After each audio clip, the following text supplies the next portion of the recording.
After 108 days of war, Iran and the US have finally agreed upon a Memorandum of Understanding which may signal the end of the conflict.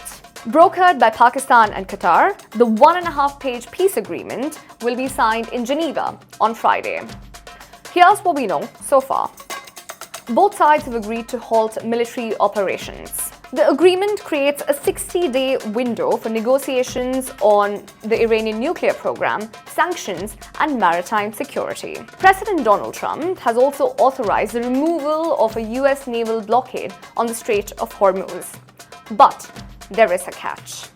The reopening of the Strait of Hormuz remains contingent on whether a peace deal is actually signed, and the reopening is also contingent on Iranian arrangements which are yet to be clarified. Even so, there are signs of recovery. Since the announcement of the MOU, there have been at least 5 Iranian vessels that have transited the Strait of Hormuz, which was previously under the US naval blockade. However, analysts urge Gulf states to look at this as a ceasefire with commercial consequences and not a return to normal. Here's why.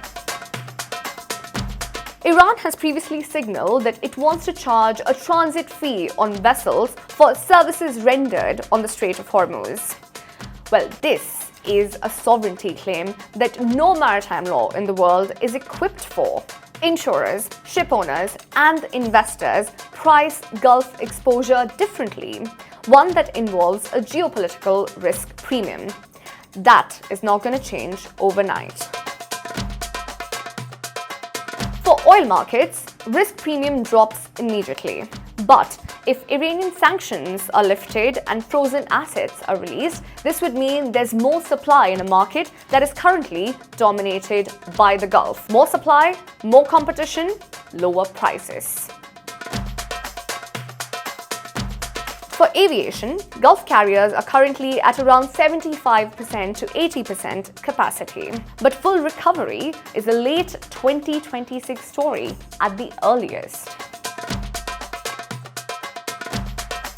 For maritime and logistics, operations are expected to recover within 6 months.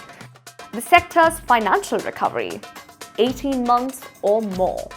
Now, the Gulf had already started responding during the last 3.5 months with the east-west pipelines, the expansion of Fujairah port, and also diversifying away from a single choke point. But the message, analysts say, is clear. The next phase is not business as usual. It is business under conditional security.